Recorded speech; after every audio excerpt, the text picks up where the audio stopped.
North east के अंदर ढेर सारे इंफ्रास्ट्रक्चर के काम हैं। आज पूरा नॉर्थ ईस्ट का हर कैपिटल रेलवे और एयर दोनों से जुड़ चुका है। 20 से ज्यादा वाटरवेज बन चुके हैं और यहाँ शांति भी प्रस्तावित हो गई है। मित्रों, आने वाले दिनों में बहुत सारे इंडस्ट्रीज यहाँ आने की संभावना मैं देख रहा हूं।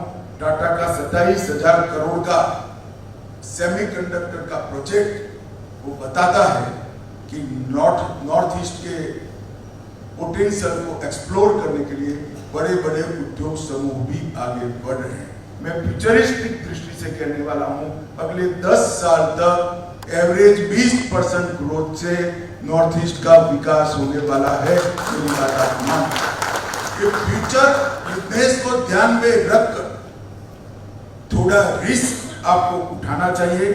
इसका मतलब है आपकी फाइनेंस करने की सारी पॉलिसी को थोड़ी लचीली बनाकर यहाँ के क्षेत्र, व्यक्ति और उद्योजक को एक अच्छा पैकेज देकर आगे बढ़ाना चाहिए। सबसे ज्यादा पोटेंशियल नॉर्थ ईस्ट के अंदर है और जरूरत है नॉर्थ ईस्ट को आंकड़ों से नहीं, संवेदना से देखने की। इसके विकास के अंदर योगदान, और नॉर्थ ईस्ट के विकास के अंदर योगदान हर बैंक और हर वेंचर कैपिटल के लिए एक बिजनेस का काम नहीं होना चाहिए, राष्ट्रीय दायित्व का काम होना चाहिए। त्रिपुरा श्री प्रेमा खांडू जी, मुख्यमंत्री अरुणाचल प्रदेश, मेरे साथी मंत्री श्री सुकांतो मजमूदार जी, गोविंद मोहन जी, गृह सचिव जी, श्री चंचल कुमार जी, सचिव वित्तीय सेवा विभाग श्री एम नागराजू जी, श्रीमती वंदिता कौल, सचिव पोस्ट, और आज यहाँ पर उपस्थित, इस सेमिनार में उपस्थित सभी प्रमुख बैंक्स, वेंचर कैपिटल फंड और वित्त पोषण से जुड़ी हुई सभी संस्थाओं के प्रतिनिधिगण, आप सभी का मैं आज मां त्रिपुरा सुंदरी की धरती पर स्वागत करता हूं। यहां पर बैंकर्स कॉन्क्लेव 2024 उसका एक ध्रुव वाक्य लिखा है, सुखस्य मूल धर्म, धर्मस्य मूल अर्थ। ये महान चाणक्य का उद्घोषित सिद्धांत है। इसका मतलब व्यक्ति से जोड़कर नहीं है, राष्ट्र से जोड़कर है। कौन से राज्य और राष्ट्र सुख और शांति से जी सकते हैं, तो वही राज्य और राष्ट्र सुख और शांति से जी सकते हैं जिनके नागरिक धर्म से युक्त हो। धर्म यहां रिलीजन के रेफरेंस में नहीं है, धर्म यहां कर्तव्य के रेफरेंस में है। जिस राष्ट्र के नागरिक कर्तव्य पथ पर चलते हो, वही राष्ट्र सुख और शांति से रह सकता है। मगर उन्होंने आगे भी एक सूत्र कहा है, धर्मस्य मूलम सुख अर्थ। तो किस राष्ट्र के नागरिक कर्तव्य पथ पर चल सकते हैं, तो उन्होंने कहा है वही राज्य के नागरिक कर्तव्य पथ पर चल सकते हैं जो सुख और अर्थ से, मतलब धन से संपन्न हो, उन पर आर्थिक कोई आपत्ति न हो। तो एक प्रकार से हर एक राष्ट्र और राज्य की बेसिक जरूरियात है कि उसका हर नागरिक अर्थ से संपन्न हो और अपना जीवन यापन शांति से कर सकता हो। ये चाणक्य का सूत्र, चाणक्य के अर्थशास्त्र के बेसिक सिद्धांतों में से एक है। और आज यहां पर हम सब उत्तर प्रदेश से बड़े भूभाग नॉर्थ ईस्ट, जिसकी संभावनाओं में हम एक्सप्लोर करने में बहुत लेट हो गए हैं, वो नॉर्थ ईस्ट के आर्थिक रूप से संपन्न बनने की चिंता के लिए। अभी सिंधिया जी ने बताया, मोदी जी के 10 साल के अंदर हमारे देश की अर्थव्यवस्था 11वें नंबर से 5वें नंबर पर पहुंची और 2027 में हमारा संकल्प और निश्चित रूप से होने वाला है कि हम 5वें नंबर से संसार की 3रे नंबर की अर्थव्यवस्था बन जाए। मगर ये पर्याप्त है क्या? किसी भी राज्य के लिए, देश के लिए पर्याप्त है क्या? ये पर्याप्त नहीं। छोटे छोटे जो 2 करोड़, 3 करोड़, 5 करोड़ की आबादी वाले देश है, उसके लिए पर्याप्त हो सकता है, क्योंकि वहां जीडीपी बढ़ना, अर्थव्यवस्था बढ़ना सीधा सम विकास की ओर जाता है, क्योंकि आबादी छोटी है।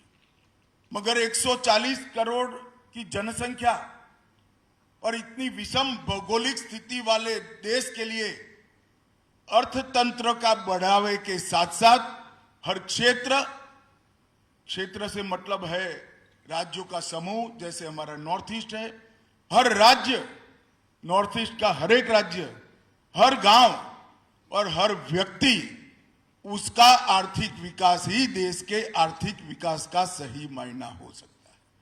जब तक देश के 140 करोड़ के लोगों के आर्थिक विकास को हम परिपूर्ण नहीं कर सकते, तब तक हम विकसित राष्ट्र नहीं बन सकते। विकसित राष्ट्र की कल्पना ही वही है, हर व्यक्ति अपने और अपने परिवार के पालन करने में सक्षम हो, हर व्यक्ति के पास बेसिक सुविधाएं हो और हर व्यक्ति देश के विकास में कंट्रीब्यूट करता हो, वही राष्ट्र विकसित राष्ट्र बन सकता है। और मित्रों, जब उत्तर प्रदेश से कई बड़े भूभाग वाला नॉर्थ ईस्ट, यहां पर आर्थिक संपन्नता कम हो, विकास कम हो, लोगों में सुख शांति न हो, तो भारत कैसे विकसित राष्ट्र बन सकता है? नरेंद्र मोदी जी के नेतृत्व में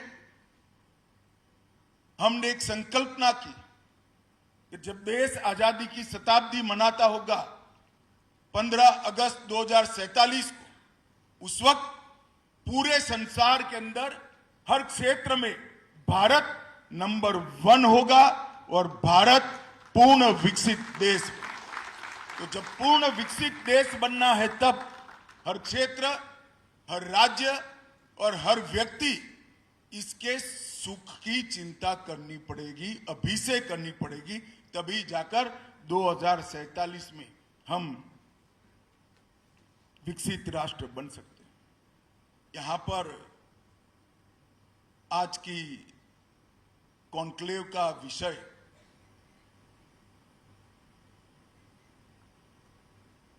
अर्थ जगत से जुड़े लोग ऐसा निकालेंगे कि यहां बिजनेस पोटेंशियल क्या है, इसके लिए रखा है। मगर मैं आज आप सभी को कहने आया हूं कि आज की कॉन्क्लेव का विषय आपका फोकस बढ़ाने के लिए तो है ही, परंतु साथ में 10 वर्ष पहले के नॉर्थ ईस्ट और आज के नॉर्थ ईस्ट की अंतर की जानकारी आपको मिले, इसके लिए भी।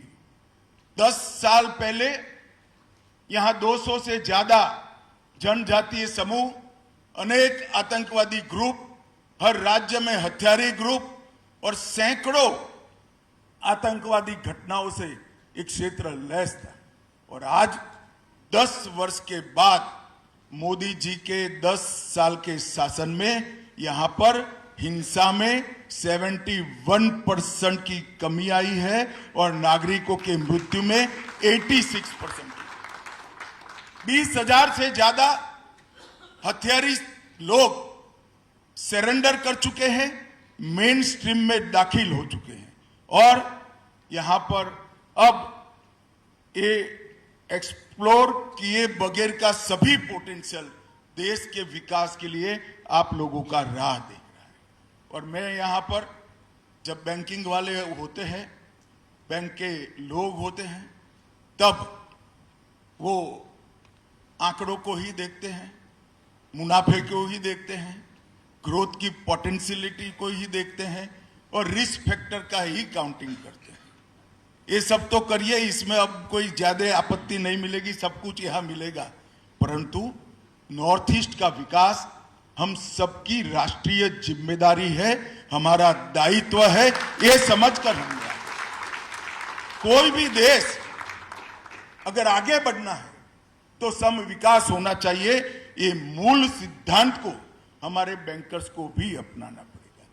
मेरा आप सबसे अनुरोध है, संवेदनापूर्ण अनुरोध है, कि नॉर्थ ईस्ट में सिर्फ बिजनेस पोटेंशियल और मुनाफे की दृष्टि से मत देखिए, नॉर्थ ईस्ट को रिस्पॉन्सिबिलिटी की दृष्टि से देखिए। आपकी जिम्मेदारी है नॉर्थ ईस्ट को आगे बढ़ाना। और यहां पर आज अनेक प्रकार का पोटेंशियल पड़ा है, टूरिज्म से लेकर टेक्नोलॉजी तक, एग्रीकल्चर से लेकर एंटरप्रेन्योर तक, फाइनेंस से लेकर फिशरीज तक और बैंकिंग से लेकर बिजनेस तक, हर चीज के लिए फूट फूट कर यहां पोटेंशियल बढ़ा हुआ है।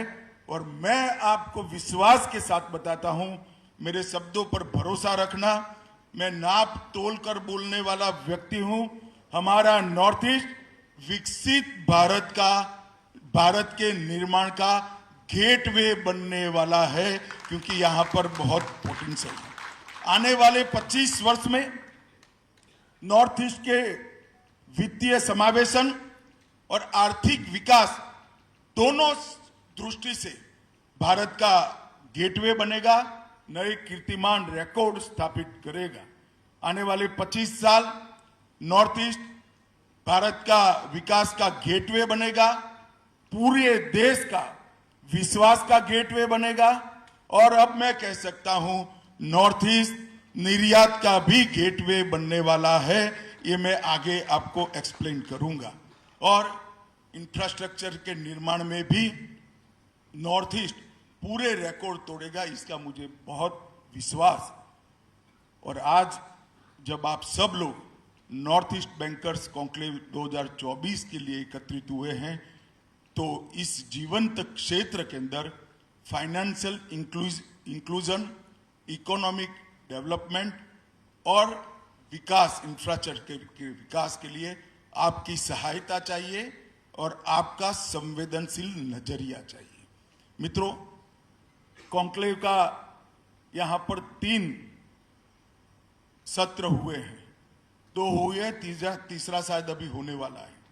फाइनेंशियल इंक्लूजन पर आपने एक सत्र किया, कृषि और एमएसएमई के क्षेत्रों पर ऋण देने के लिए किया, और तीसरा क्षेत्र की डिजिटल बैंकिंग इकोसिस्टम को इंप्रूव करने के लिए आप सत्र करेंगे। परंतु मैं आज यहां पर आपको कहना चाहता हूं, बैंकिंग सेक्रेटरी भी यहां पर उपस्थित है, रिजर्व बैंक के भी लोग उपस्थित है और देश की सभी प्रमुख बैंक के प्रतिनिधि भी है। क्या नॉर्थ ईस्ट के अंदर फाइनेंस के लिए, किसी भी प्रकार का फाइनेंस हो, इंफ्रास्ट्रक्चर का हो, एग्रीकल्चर का हो, एमएसएमई का हो या पर्सनल लोन का, इसके लिए पैरामीटर्स आपने जो बनाए हैं, रिजर्व बैंक ने गाइडलाइन बनाई है, नाबार्ड ने जो गाइडलाइन बनाई है, वो पूरे देश की गाइडलाइन, वही गाइडलाइन नॉर्थ ईस्ट की होनी चाहिए क्या? कैसे कर सकते हैं? नॉर्थ ईस्ट की और पूरे देश की गाइडलाइन एक नहीं हो सकती। जरूरियात है नॉर्थ ईस्ट के लिए अलग पैरामीटर्स के साथ फाइनेंस की गाइडलाइन। और मैं आज कहना चाहता हूं, secretary banking, chairman NABARD, RBI और एसबीआई की ये जिम्मेदारी है कि एक अच्छे दृष्टिकोण के साथ जो नॉर्थ ईस्ट की अभी की कैपेसिटी है उसको दृष्टिगत रखते हुए एक विशिष्ट प्रकार की गाइडलाइन फाइनेंस के लिए नॉर्थ ईस्ट के लिए अलग बनाई है। यहां बहुत बड़ा पोटेंशियल पड़ा है और मैं आज आपको बताना चाहता हूं, नॉर्थ ईस्ट हमारे देश का एक्सपोर्ट का गेटवे बनने वाला है। कुछ साल पहले बांग्लादेश और भारत के एनक्लेव्स चेंज कर लिए गए। उस वक्त आजादी के बाद भारत का कुछ हिस्सा बांग्लादेश के अंदर था, बांग्लादेश का कुछ हिस्सा भारत के अंदर था। इसके चलते इंफ्रास्ट्रक्चर के बनाने में और रख रखाव में बड़ी दिक्कत आती थी। मोदी जी ने पहल कर कर आजादी के 75 साल बाद संविधान को सुधार कर बांग्लादेश से वार्ता कर कर बांग्लादेश और भारत के एनक्लेव्स का एक्सचेंज का काम किया। इसके कारण आज हमारे वाटरवेज चिटगोंग के साथ जुड़ चुके हैं और चिटगोंग की बंदरगाह पूरे नॉर्थ ईस्ट से अपना उत्पाद दुनिया के साथ भेजने के लिए आज खुली पड़ी है। और इसके कारण पहले जो एक प्रकार की एनोमली बनी थी, यहां आबादी कम है, भूभाग ज्यादा है, आबादी कम है तो कंजम्पशन कम है, कंजम्पशन कम है तो मैन्युफैक्चरिंग एक सीमित मात्रा में ही होता है, क्योंकि देश के बाकी भूभाग में भेजोगे तो ट्रांसपोर्टेशन कॉस्ट 12 to 15% आ जाती थी और दुनिया में भी नहीं भेज सकते थे क्योंकि एक भी बंदरगाह नहीं। आज आप नॉर्थ ईस्ट में कुछ भी उत्पादन करो, दुनिया भर का बाजार चिटगोंग बंदरगाह के थ्रू आपके लिए खुला है। ये हमें पूरी इकोसिस्टम को जानकर आगे बढ़ना पड़ेगा और इसके कारण मैन्युफैक्चरिंग में बांग्लादेश का पोटेंशियल बहुत बढ़ चुका है। यहाँ सस्ती बिजली है, सस्ता मैन पावर भी उपलब्ध है और अब एजुकेशन के सारे मायने भी यहाँ पर बदल चुके हैं। एक दृष्टि से सबसे ल्यूक्रेटिव स्थान मैन्युफैक्चरिंग के लिए अपना नॉर्थ ईस्ट बनने वाला है। मित्रों, जब मैं आज यहाँ आया हूँ तब इतना कहना चाहता हूँ कि 10 साल के अंदर नॉर्थ ईस्ट को आर्थिक रूप से पूर्ण विकास के लिए कनेक्टिविटी की क्रांति लगभग पूरी हो चुकी है। स्थानीय संसाधनों का सही उपयोग हो, इसके लिए इसके बाद ही मेरी नेसेक के साथ मीटिंग है। इसरो का उपयोग कर कर सारे संसाधनों का समुचित उपाय हो, इसके लिए भी बहुत अच्छे प्रोग्राम्स बन चुके हैं। सशक्तिकरण और समावेशी विकास की कई सारी योजनाएं आगे बढ़ी हैं और शांति और स्थिरता भी आई। नॉर्थ ईस्ट को मोदी जी ने इमोशनल, इकोनॉमी और इकोलॉजी, ये तीनों दृष्टि से सक्षम बनाने का काम नरेंद्र मोदी जी ने किया है। और पिछले 10 साल अकेले नरेंद्र मोदी जी 65 बार नॉर्थ ईस्ट में आए हैं और 10 साल में 700 से ज्यादा सेंट्रल मिनिस्टर ने नॉर्थ ईस्ट के अंदर अपनी रात बिताई है। ये बताता है कि भारत सरकार का फोकस क्या है। मित्रों, बैंकिंग के अंदर भारत में ढेर सारे रिवॉल्यूशन 10 साल के अंदर आए। सफल इंसॉल्वेंसी कानून बनाया, मुद्रा लोन, स्वनिधि लोन और 10 वर्ष में 10 लाख करोड़ की बेड रिकवरी को पूरा करने का काम भारत की बैंकों ने किया है। 10 पब्लिक सेक्टर बैंक का 4 पब्लिक सेक्टर बैंक में विलय हमने किया और लगभग जो हमारे पब्लिक सेक्टर बैंक घाटा करते थे 23-24 में 1.5 लाख करोड़ का मुनाफा हमारे पब्लिक सेक्टर बैंक ने किया है और एनपीए 2.8% से नीचे पहुंचा। ये सब तो हो गया, बैंक सक्षम हो गए। अब मेरा मूल सवाल है, जो सक्षम है उसने रिस्क उठाकर फ्यूचर बिजनेस के लिए इन्वेस्ट करना चाहिए या नहीं करना चाहिए। फ्यूचर बिजनेस के लिए इन्वेस्ट करना है तो आपके पास नॉर्थ ईस्ट के अलावे कोई डेस्टिनेशन नहीं है, क्योंकि सिंधिया जी कह रहे हैं कि 10% 12% ग्रोथ है। मैं फ्यूचरिस्टिक दृष्टि से कहने वाला हूं, अगले 10 साल तक एवरेज 20% ग्रोथ से नॉर्थ ईस्ट का विकास होने वाला है।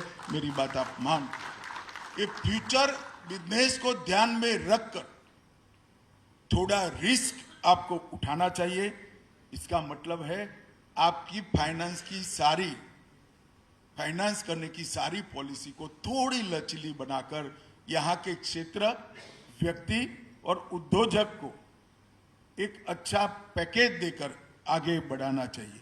मित्रों, यूपीआई का भी यहाँ सबसे बड़ा फायदा यहीं पर होने वाला है, क्योंकि इतने बड़े भौगोलिक रूप से विषम क्षेत्र के अंदर जितना यूपीआई का फायदा होगा इतना कहीं पर नहीं।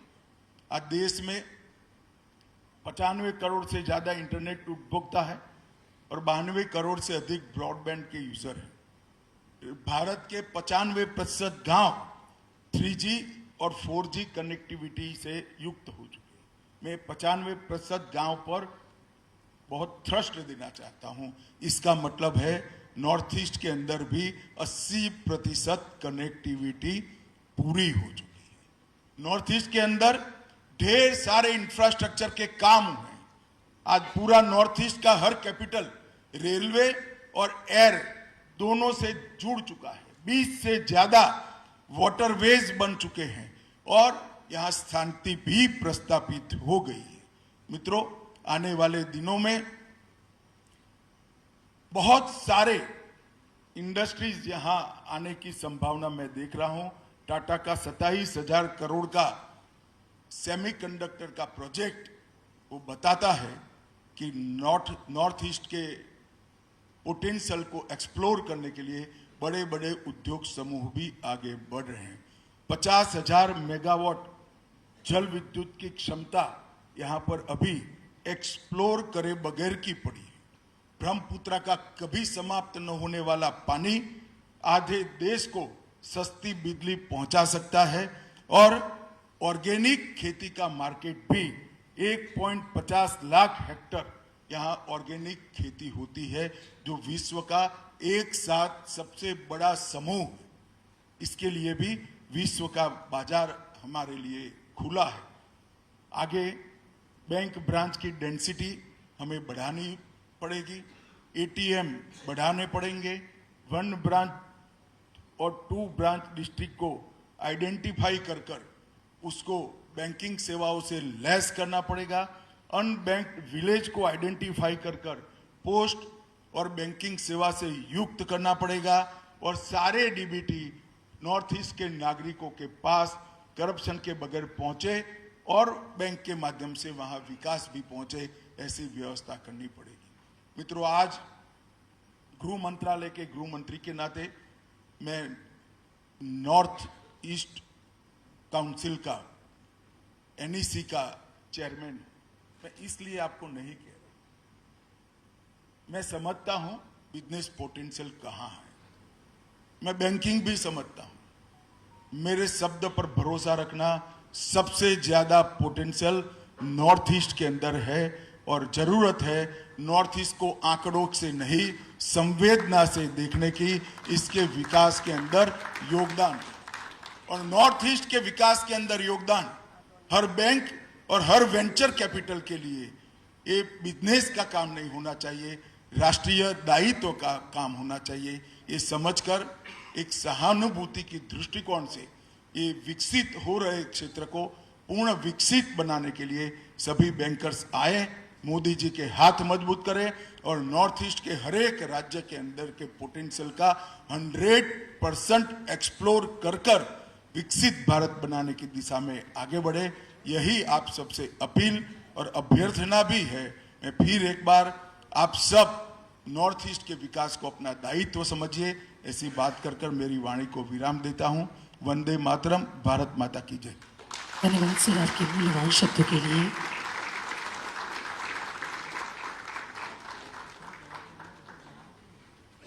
इस कार्यक्रम के समापन पर नेटवी के अध्यक्ष sir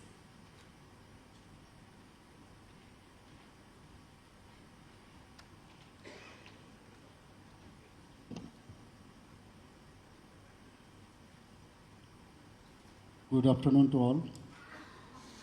Today, in the Northeast Bankers Conclave 2024, we have with us our Honorable Union Home and Cooperative Minister, Sri Umesh Sahaji, Sri Jyotiraditya Scindia ji, Honorable Union Minister Donor, Dr. Sukhanto Mujumdar, Honorable Minister of State for Donor. We have with us Sri Pema Kanduji, Chief Minister Arunachal Pradesh, esteemed dignitaries and respected members of banking fraternity, it is privilege to address this distinguished gathering at the Northeastern Bankers Conclave, a platform that underscores the pivotal role of financial institution in catalyzing economic transformation. Today I wish to highlight Tripura's strides in financial inclusion, credit delivery, and advancement of digital ecosystem. Over 99% of our villages now have banking access within 5-kilometer radius. Total 10,83,000 bank accounts already opened under Pradhan Mantri Jan Dhan Yojana with deposit of rupees 617 crore. Average deposit in Jan Dhan accounts is rupees 5,702 per account against national average of rupees 4,357. State government is trying to achieve 100% financial inclusion through Pradhan flagship schemes like Pradhan Mantri Suraksha Bima Yojana, Pradhan Mantri Jivan Jyoti Bima Yojana, Atal Pension Yojana, Mudra Yojana, Stand Up Scheme, and Sukanya Samriddhi Yojana, etc. As per National Strategy for Financial Inclusion guideline, every village of the state has been provided with banking touch point or outlet. It is to be mentioned here that every district and every block of the state has ATM facility. State level Bankers Committee, SLBC, of Tripura has received the award of excellence since financial year 2021-22 under Atal Pension Yojana scheme. In our state, number of financial literacy centers are running with an objective of scaling up covering all 58 blocks. 2,800 business correspondences are playing an important role in increasing financial inclusion of the state by facilitating banking services at very low cost. Banks have commendable effort in priority sectors by lending with agricultural loans and MSME credit, seeing notable growth. All the bank and microfinancial institutions are participating to provide Mudra loan to the unemployed youth in rural and semi-urban areas of the state. Mobile banking app for loan approval to farmers to reduce cost, credit delivery, and increase the reach and efficiency of priority sector lending to the state. It is a critical factor in energy sector development in the state by commitment of Sustainable Development Goals, that is SDG Vision 2030. Banks have to provide a pivotal role by providing necessary financial support. Credit deposit ratio is the most important criteria for the economic development of the state. State government has fixed target in the Lakshya 2047 that CD ratio of the state may be increased to 80%. But CD ratio of the state decreased by 3% from September 2023, that is 56%, to September 2024, that is 53%. All the bankers operating in the state have to take proactive role to increase CD ratio of the state. The state's participation in the digital payment mission has resulted in improved financial literacy and surge in cashless transaction. Despite our achievement, our mission remains unfinished. I urge the banking community to intensify the effort towards developing innovative financial products tailored for the Northeast socio-economic landscape. As we gathered here today, let us renew our commitment to building a resilient, inclusive, and vibrant banking ecosystem in Tripura and in the Northeast. With this, I conclude my speech. Thank you very much. Namaskar. धन्यवाद sir. अब हम आमंत्रित करेंगे माननीय संचार मंत्री एवं उत्तर पूर्वी क्षेत्र विकास मंत्री श्री ज्योतिरादित्य सिंधिया जी को उनका बहुमूल्य वक्तव्य रखने के लिए।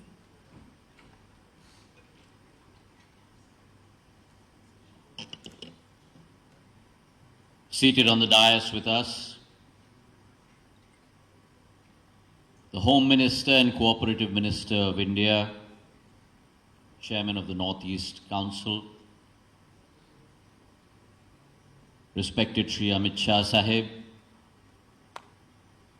Chief Minister of Tripura, Manik Saha Sahib, Chief Minister of Arunachal Pradesh, Pema Khanduji, Minister of State, Donor and Education, Sukanta Mazumdar Sahib, Home Secretary Govind Mohanji, DFS Secretary M. Nagaraju ji, Donor Secretary Chanchal Kumar ji, Post Secretary Vandita Kaul ji,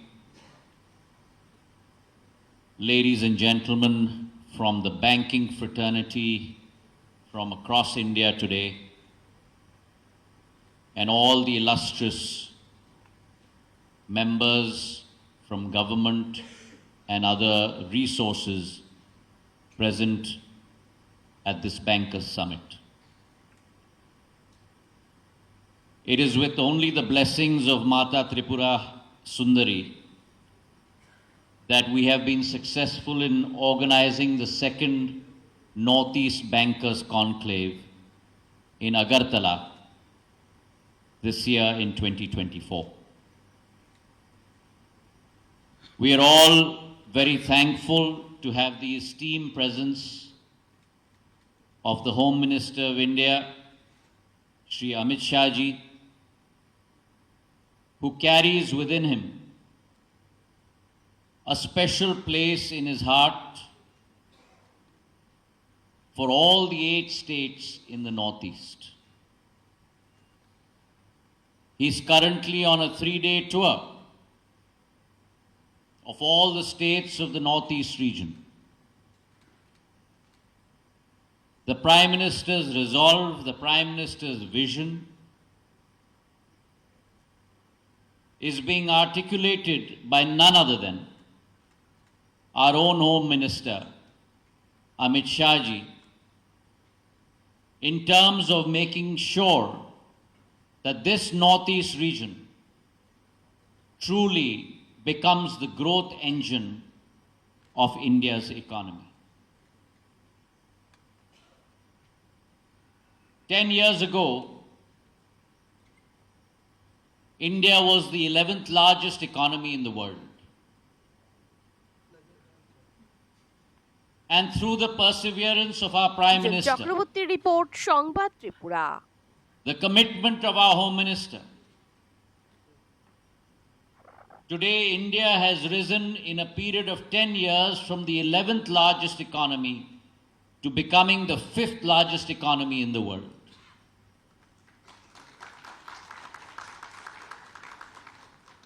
I sensed that the claps were a few and few between. But that's because, as we all know in India, ye dil mange more.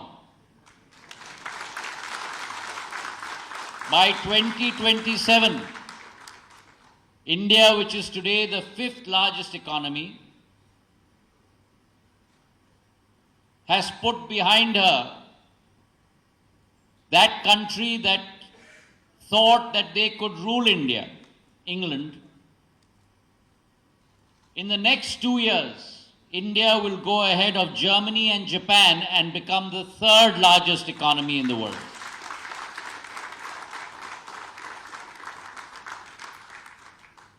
That's a paradigm shift. That's an inflection point for our economy. It has been brought about by the single-minded determination of our Prime Minister. A growth paradigm that ensures that the engine marches ahead. But whilst it does so, every single citizen across the 140 crore of our population marches along that growth paradigm that has been heralded by the Prime Minister. और आज भारत की प्रभुता,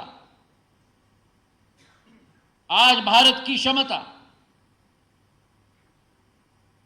एक आर्थिक शक्ति के रूप में विश्व पटल पर उभर चुकी है, लेकिन आर्थिक शक्ति के साथ साथ एक आध्यात्मिक शक्ति के रूप में भी आज भारत एक नक्षत्र की तरह विश्व पटल पर उभर चुकी है. And this combination of an economic force this combination of a spiritual force, this combination of a philosophical force, can be best illustrated in our 8 states of the Northeast.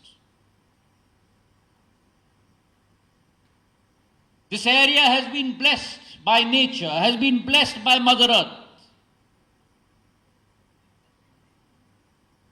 Its potential abounds from nature's bounty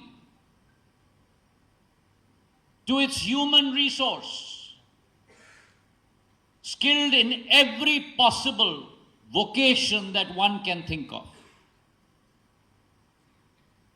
And that developmental paradigm that has been unfortunately not a part of the mainstream of this area for 60 years, a new path has been forged by our Prime Minister Shri Narendra Modi ji, where in the last 10 years, we have seen devolvement of resources of close to 527,000 crores in terms of 10% of our gross budgetary support, where tax devolution has grown from 1 lakh crores from 2004 to 2014 to almost 6 lakh crores from 2014 to 2023. Almost a 6-fold jump, where one has seen developments across the paradigm in infrastructure, from roadways, where the longest road rail bridge in terms of Bogeybill, the longest road bridge in terms of the Bhupen Hazarika Pul, 6,000 kilometers of national highway, 45,000 kilometers of Pradhan Mantri Gramin Sadak Yojana, airports that have grown from 9 to 17, civil aviation air traffic movements which are measured by a week basis from 1,100 to 1,950 air traffic movements per week to the Northeast, where international routes have been thought from Agartala to Chittagong, Imphal to Mandalay. Because believe me, ladies and gentlemen, that the Northeast does not represent only an opportunity in itself.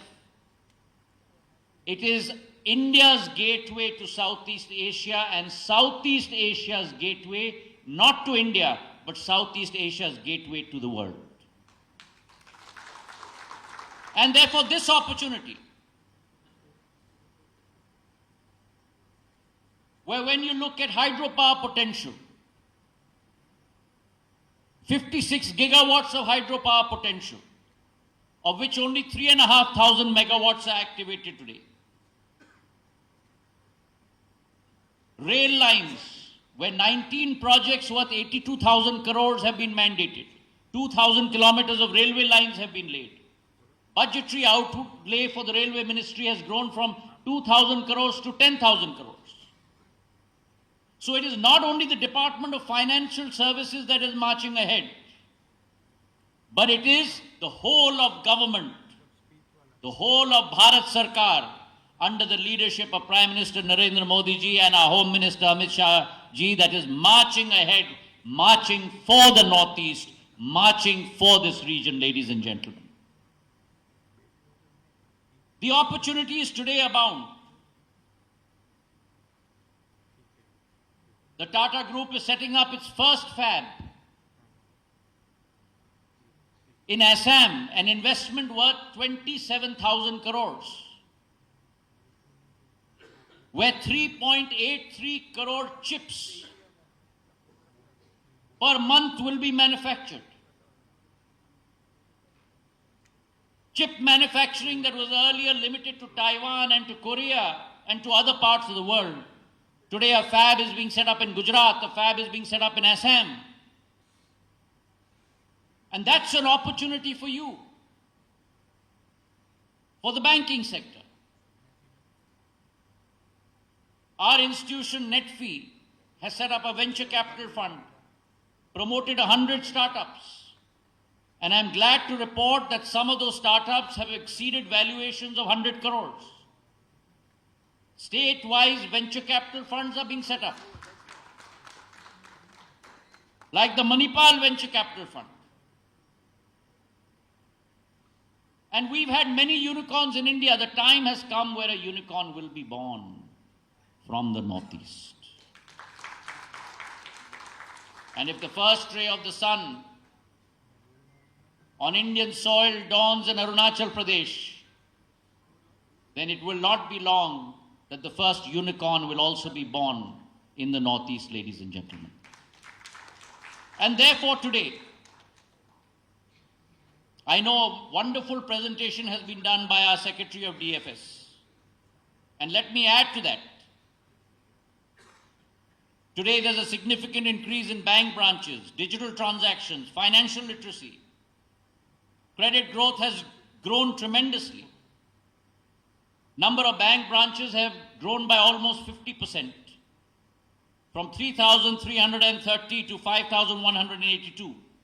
Bank deposits have grown by 152% to almost 3.52 lakh crores. Credit growth has grown by 282% to 1.86 lakh crore. Jan Dhan accounts have grown by almost 2.8 crores. Our mutual fund liquid assets have grown from 16,000 crores to almost 40,000 crores in the Northeast. And lending for agricultural credit has grown to almost 70,000 crores, multiplied by almost 7 times in the last 10 years. So there has been tremendous growth.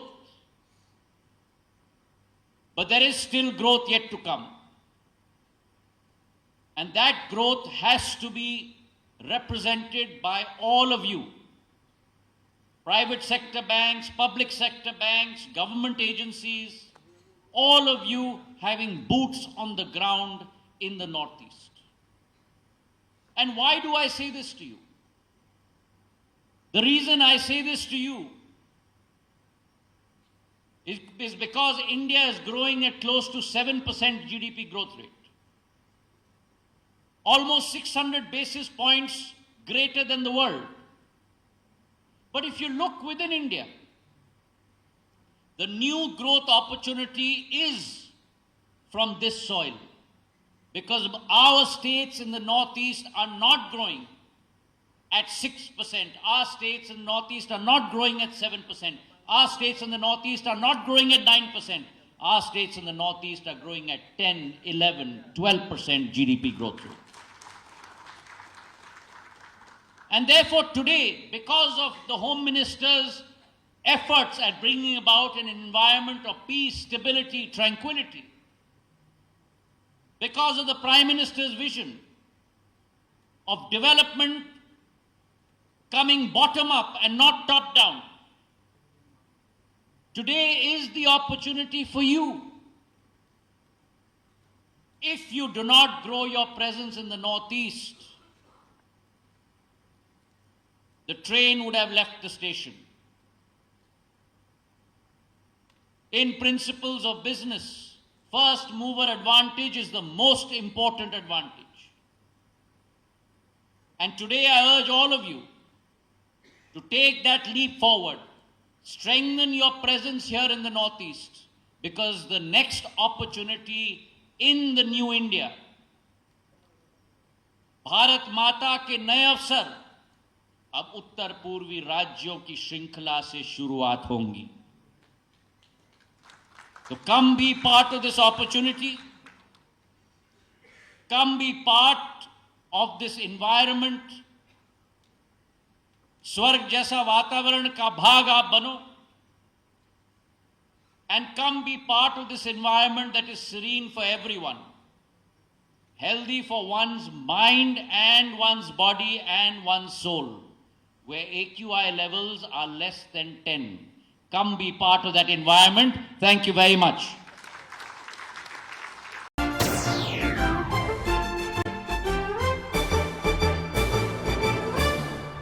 রান্নার স্বাদ এবং গুণমান বৃদ্ধি পানি sister গুঁড়া মশলা soybean আটা সুজির পর প্রত্যেকের সুস্বাস্থ্যের জন্য এবার রান্নার তেলের দায়িত্বেও sister kachi ghani mustard oil. Sister, আপনাদের বিশ্বাস আমাদের দায়িত্ব।